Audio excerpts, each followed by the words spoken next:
શોએબ એમ જથા, લાલાભાઈ ગોળપેટ.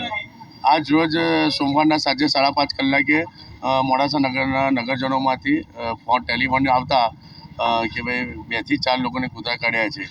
જેવા અમારા જોડે સમાચાર આવ્યા એવા અમે તાત્કાલિક અમારી ફરજના ભાગરૂપે અમે મોડાસા નગરપાલિકા પ્રમુખશ્રી, ચીફ ઓફિસરશ્રી, સેનિટરી વિભાગ તથા તમામ સ્ટાફને અમે કાર્યવાહી ચેરમેન જે હોય ચેરમેનને પણ અમે જાણ કરી છે.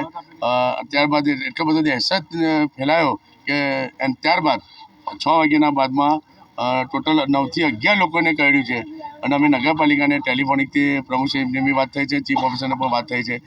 અને અત્યારે હાલમાં મોડાસા નગરના અંદર નગરજનોમાં ખૂબ જ દહેશતનો જોવાઈ રહી છે.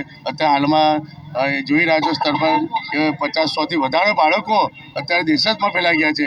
એમના રમઝાન માસના અંદર જે બાળકો રોજા કર્યા પછી કલાક માટે જે નમાઝ પઢવા માટે જતા હોય છે તે પણ એમના માટે ઘરમાં દબી ગયા છે. એવો માહોલ સર્જાયો છે અને નગરના લોકોના અંદર ખૂબ જ ગુસ્સો વ્યાપક પ્રમાણમાં જોવાઈ રહ્યો છે. અમે આ બાબતે નગરપાલિકાના અંદર વારંવાર રજૂઆત પણ કરેલ છે.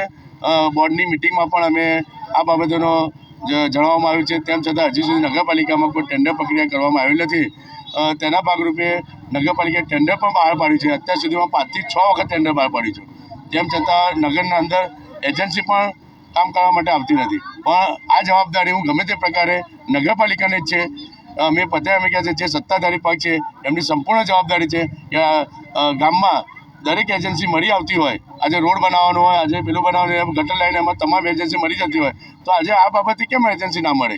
એટલે કે હું નગરપાલિકાને આ સોશિયલ મીડિયાના માધ્યમથી જણાવવા માગું છું કે એને સત્વરે એનું ટેન્ડર બહાર પાડે અને બીજા પ્રકારે કે એનું ખસીકરણ બાબતેની પણ જોગવાઈ છે નગરપાલિકાની અંદર, એ બાબતે એમાં અમલવારી કરે તે હું જણાવું છું.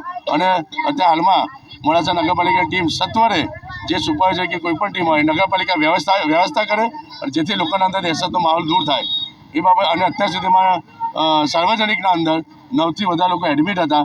એમાં અત્યારે 5 જણને રજા મળી છે, બીજા લોકો હોસ્પિટલના અંદર છે અને હજુ પણ કૂતરા કરડે એવા છે. જો અત્યારે નગરપાલિકા કોઈ પણ જાતની એક્શન નહીં લે તો રાત સુધીમાં 50 થી 100 લોકો સુધી આંકડો પહોંચી શકે તેવો છે. એટલે સત્વરે નગરપાલિકા પ્રમુખ, ચીફ ઓફિસર, તમામ કાર્યવાહી ચેરમેનને મારું દર્દભરી અપીલ કરું છું એક કોર્પોરેટર જે ગામનો નગરસેવક તરીકે કે અત્યારે હાલ પૂરતી એજન્સીનો તાત્કાલિક નિમણૂક આઉટસોર્સિંગમાં પણ લેન અને નિકાલ થાય એવી માગણી અને લાગણી સાથે હું આજે આ મીડિયા દ્વારા જાણ કરવા માગું. જય હિન્દ, જય ભારત. તે 2 જણને કરેલું હોય છતાંય નગરપાલિકામાં જાણ કરેલી હોય, નગરપાલિકા ના આવતા બીજા 8 માણસને કરેલું હોય કૂતરું, તો કૂતરુંને બિલકુલ આતંક મચાવેલો હોય. બાકીના માણસો સાર્વજનિક હોસ્પિટલમાં ભરતી કરેલા હોય. નગરપાલિકાને જાણ કરતાં જ નગરપાલિકા કોઈ જાગતી ના હોય તો આ ગરીબ માણસો ભરતી કરેલા છે તેઓનો ખર્ચો નગરપાલિકા લે અને નગરપાલિકા બિલકુલ જલ્દી એક્શન લે. એટલે 50 થી 60 માણસના કૂતરું કરે એવું લાગે છે અહીંયા.